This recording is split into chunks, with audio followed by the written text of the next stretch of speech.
Bonjour à toutes et à tous, je fais cette petite vidéo dans le but de vous présenter cet objet que j'ai conçu et dont le but est d'illustrer le concept de variable aléatoire à densité.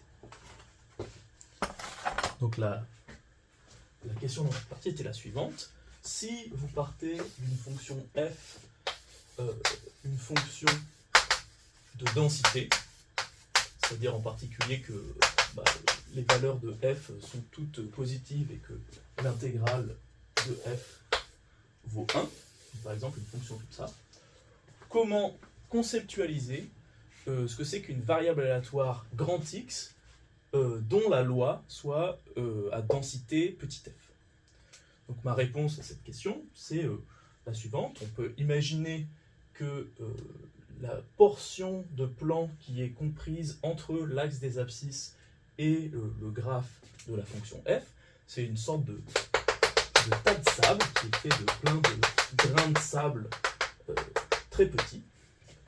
Et donc, on peut conceptualiser l'expérience aléatoire suivante. On va prendre un grain de sable uniformément au hasard, par exemple celui-là, et la variable aléatoire associée qui correspond à l'abscisse de ce point, de ce grain de sable aléatoire. Et donc, en voyant cette expérience, on voit assez immédiatement que si on s'intéresse à la probabilité que notre valeur grand X se trouve dans un intervalle AB, et ça va être proportionnel à la quantité de sable qui est comprise donc dans cette portion de plan sous la courbe au-dessus de l'intervalle AB. Donc ça correspond à dire que la probabilité que X appartienne à l'intervalle AB, c'est proportionnel à l'intégrale de la fonction f entre A et B. Et puis, sachant qu'ici, on a bien fait attention à prendre une fonction de densité, c'est-à-dire que l'aire totale sur la courbe, ça vaut 1, en fait, ici, la constante de proportionnalité, c'est 1, et donc la probabilité que x appartient à l'intervalle AB, c'est bien égal à cette intégrale de A à B de la fonction f.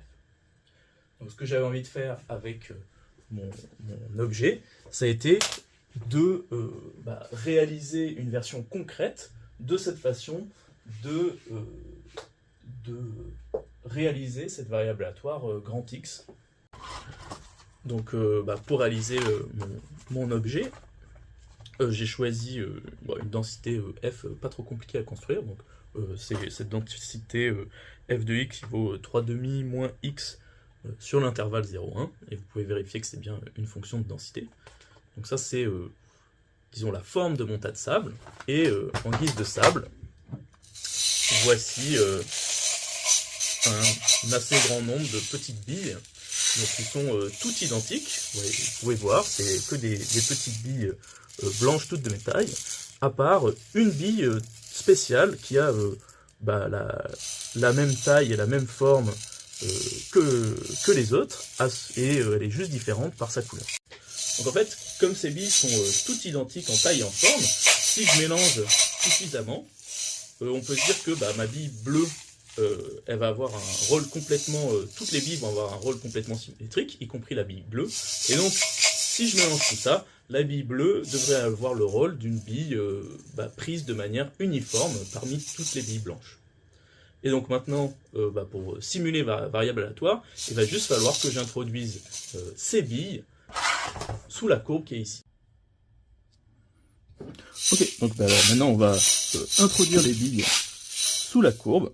C'est la partie un petit peu délicate, où là, j'utilise les moyens du bord.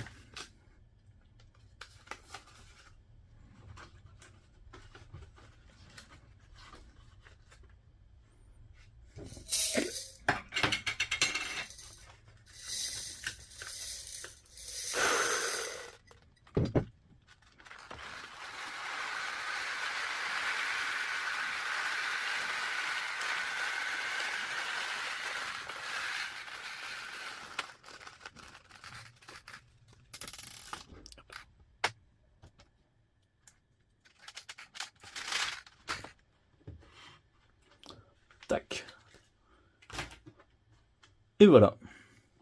Et donc maintenant, pour voir la valeur de ma variable aléatoire, je regarde juste où est tombée ma bille spéciale, et je reporte sur l'axe des abscisses la valeur de son abscisse. Bon ben voilà, c'est tout pour ma petite présentation. Donc si vous avez des remarques, des commentaires, des suggestions, vous pouvez absolument soit laisser des commentaires YouTube sous la vidéo, soit m'envoyer un mail, je laisserai mon email en description de la vidéo. Merci beaucoup.